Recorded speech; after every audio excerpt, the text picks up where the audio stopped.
Ke wajah yang keempat, Jokowi membonsaikan warga negara menjadi relawan. Saudara-saudara, izinkan saya bercerita tentang pengalaman pribadi. Jokowi baru terpilih sebagai Presiden Republik Indonesia pada tahun 2014 pada waktu itu. Saya sendiri menjadi bagian di dalamnya, karena saya dan Polmark Indonesia menjadi konsultan political marketing untuk Jokowi JK.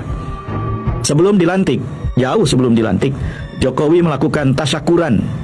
Sekaligus tadinya saya pikir pembubaran relawan-relawan di satu hotel di Jakarta Selatan. Tetapi saya mendengar pidato Jokowi pada saat itu, saya sudah sedikit terperangah. Jokowi justru meminta agar semua relawan tidak bubar. Dan apapun serangan yang nanti akan diterimanya sebagai kepala negara atau presiden, maka relawan tidak boleh diam. Pada saat itu, ingatan saya langsung melayang kedua orang, Thaksin Shinawatra dan Joseph Estrada. Ketika Thaksin terpilih menjadi Perdana Menteri di Thailand, ia tidak membubarkan relawannya. Ketika Thaksin dijatuhkan, hampir saja terjadi perang horizontal, konflik yang setara di antara beragam kelompok warga negara Thailand.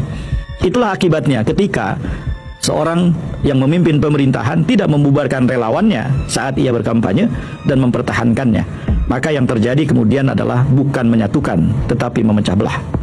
Wajah yang kelima adalah Jokowi adalah pendebat yang sangat hebat, tetapi dengan dirinya sendiri. Sangat sering kita mendengar pernyataan Jokowi dari satu waktu ke waktu yang lain berbeda, bahkan bertentangan. Jokowi adalah orang yang pandai berbalas pantun, tetapi bukan dengan orang lain, melainkan dengan dirinya. Orang lain mengatakan itu kebohongan. Ya, barangkali saya punya cara untuk merumuskannya dengan cara seperti ini.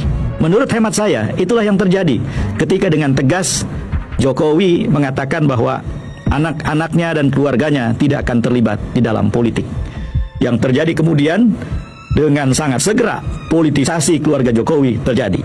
Pada tahun 2020, anaknya terpilih menjadi wali kota Solo. Pada tahun yang sama, menantunya terpilih menjadi wali kota Medan. Dan kemudian dikuatkan dengan pernikahan Hidayati, adiknya, dengan Anwar Usman, ketua MK, yang di kemudian hari melahirkan skandal putusan nomor 90 tahun 2023. Ada yang mengatakan, loh, ini demokrasi, mereka dipilih. Saudara, dalam demokrasi sebelum orang dipilih, orang ditunjuk dulu untuk jadi kandidat. Keterlibatan presiden sudah dibuka oleh banyak sekali orang tentang pencalonan Bobi dan pencalonan Gibran. Menurut hemat saya itu menunjukkan bahwa ada cawe-cawe ketika proses election atau pemilihan belum berlangsung. Jadi ini jelas pelanggaran dan ini jelas nepotisme. Dan nepotisme ini diperkuat oleh peristiwa pencalonan Gibran sebagai calon wakil presiden Prabowo Subianto dalam Pilpres 2024.